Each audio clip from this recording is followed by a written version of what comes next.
So, what do you do with a 100-year-old apple tree that the people who own it have been advised to have it removed because it is full of rot? Yet, the apple tree is full of blooms and bears lots of fruit. And so the people are conflicted whether to remove it or to keep it.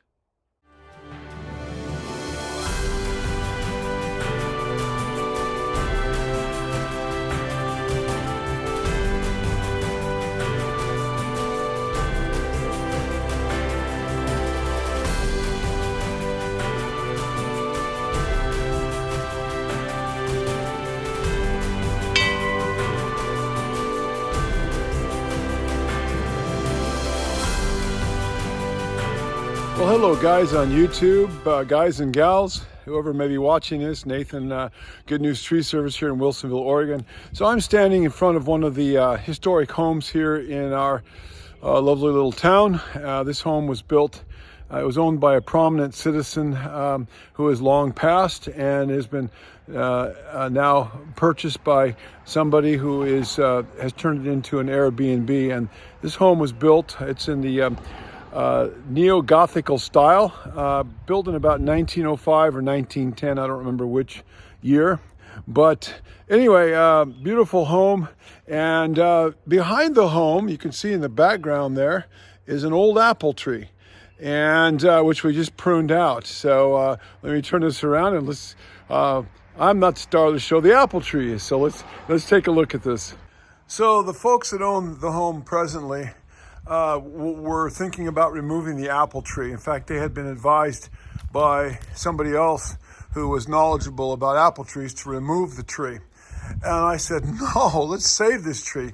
It produces a lot of apples, and as you can see, it's kind of dropped apples, just loads of apples all over the driveway and the lawn. But because this tree is probably at least 100 years old. The house is, 110, 15 years old. The tree is probably from that same vintage.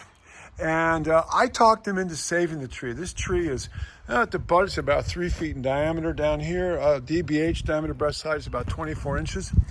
And I told them, I said, it doesn't matter if the tree has rot in it. You can see there's some rotten pockets up there. I said, these trees will stand forever. I've pruned out many old trees that are apple trees that are, of this vintage over the decades. And this tree is full of a lot of energy, got a big root stock.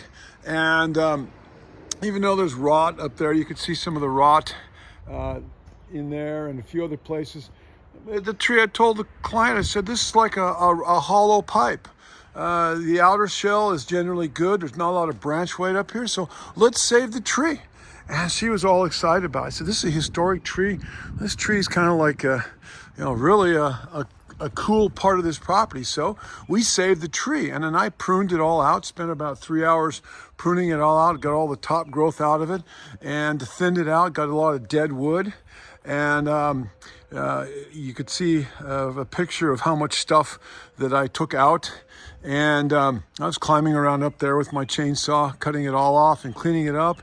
And it was kind of cool because everything was blooming. It was absolutely in full bloom. The blooms are starting to fade now. This was about a week ago that I pruned this out. And it was really neat being up there with all the flowers. I kind of felt like I was up in this fairyland with all the flowers and everything. And some people who are not knowledgeable and maybe a little, don't know much about apple trees, they go, oh, I took too much off. You cut more than a third off of that tree. And like I say, you know what? This is not my first rodeo. We have, I've pruned dozens and hundreds, if not a few thousand apple trees in my lifetime, and a lot of old apple trees. And this tree has so much energy in it. It'll proliferate, it'll grow, it'll do just fine. And typically orchardists in our area who've been had apple trees here for going on 200 years in the Willamette Valley. They typically cut all the top sprouts off. This is how we prune the apple trees, and we leave the fruiting wood down below, as you can see. And I thinned it out. And this tree will still produce fruit. It just won't be as prolific. Wherever there's a bloom, if that gets pollinated, then it will produce an apple. And now the people aren't really, excited. They're not really. They don't really care about the fruit.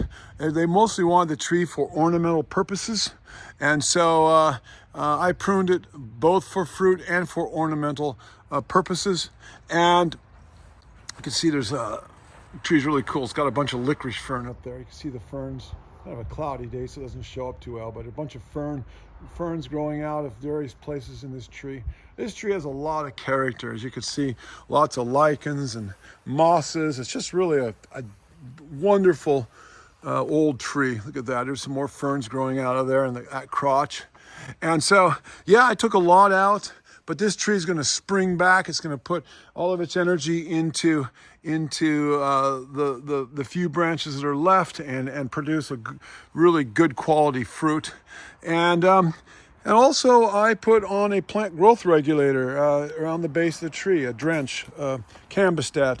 So this is going to slow the tree's growth down a little bit. So a plant growth regulator, it reduces shoot elongation by up to 75%. So this tree won't grow so much.